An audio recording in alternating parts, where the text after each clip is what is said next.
ঘটনাস্থলে পৌঁছায় উত্তরা ফায়ার স্টেশনের 2টি ইউনিট। 2 ঘন্টার চেষ্টায় আগুন নিয়ন্ত্রণে আনতে পারলেও ততক্ষণে নিভে গেছে 6টি তাজা প্রাণ। আমি ঘুম থেকে উঠে দেখি দাও দাও করে আগুন জ্বলতেছে। বেলকুনি দিয়ে হাত ইশারা করতেছে, কারোর হাত পড়ে গেছে, কেউ বাচ্চা চিল্লাচিল্লি করতেছে। চিল্লাচিল্লি অবস্থায় ফায়ার সার্ভিসের লোক উপরে উঠতে পারতেছে না। তারপরে সিঁড়ি টিড়ি দিয়ে অনেক কষ্ট করে তারপরে উঠছে। দোতলায় কয়েল থেকে শোভা ছিল, যে শোভার ওখানে আগুন লাগছে। শোভা ভিতরে প্রচন্ড আগুন লাগার কারণে ধোঁয়া হইয়া তারা 5 তলায় ছিল। সেই জানলা যখন খুলছে, খোলার সাথে সাথে আর কি ধোঁয়া গিয়া ধোঁয়ার নিঃশ্বাসে মারা গেছে। ভবনের ছাদে তালা লাগানো ছিল। আগুন লাগার পর অনেকে বের হতেই পারেননি। বারান্দার গ্রিল কাটতে না পারায় উদ্ধার কাজেও সমস্যা হয়েছে ফায়ার সার্ভিসের। যারা জানালার থেকে কান্নাকাটি করছে ওনাকে আমরা বলছি ছাদে চলে যান, ওনারা বলছে ছাদের গেট লক করা, মানে ছাদের যে দরজা দেয়া ছিল যেন বেরোইতে পারেনি। আর সিঁড়িতে অন্ধকার ছিল, পুরো সিঁড়ি। যারা জানালার থেকে কান্নাকাটি করছে ওনাকে আমরা বলছি ছাদে চলে যান, ওনারা বলছে ছাদের গেট লক করা, মানে ছাদের যে দরজা দেয়া ছিল যেন বেরোইতে পারেনি। আর সিঁড়িতে অন্ধকার ছিল, পুরো সিঁড়ি। কেন ফোন দিছে,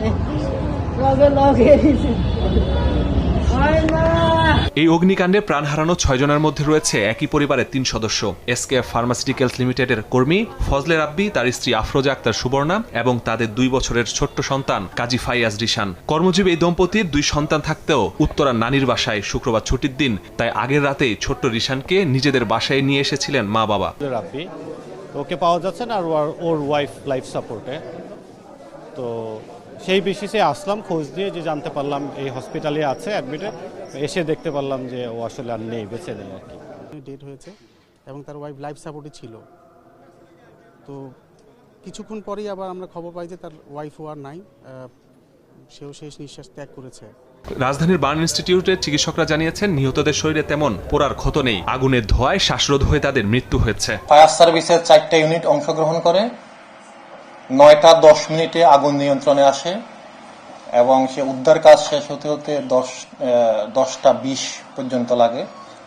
আমরা ইতিমধ্যে 6টি মৃত্যুর সংবাদ পেয়েছি, যার মধ্যে 3টি কুয়েত মৈত্রী হাসপাতালে, একটি হলো লুবানা হাসপাতাল, আর একটি হলো উত্তরা স্পেশালাইজড হাসপাতালে। এবং আমরা এইমাত্র একটি সংবাদ পেলাম যে ঢাকা মেডিকেলে একজন মারা গিয়েছেন। এর ঊর্ধ্বতন কর্তৃপক্ষের সাথে আলোচনা করেছি, পরবর্তীতে আমরা স্যারদের সাথে কথা বলে সিদ্ধান্ত নিব আমরা পরবর্তী কি পদক্ষেপ। আগুনের সূত্রপাত 2য় তলা থেকে হতে পারে বলে ধারণা পুলিশের। ফায়ার সার্ভিস ভবন থেকে 11 জনকে উদ্ধার করে হাসপাতালে পাঠিয়েছে। আগুন লাগার সঠিক কারণ ও ক্ষয়ক্ষতির পরিমাণ এখনো নির্ধারণ করা যায়নি, তবে চলছে তদন্ত।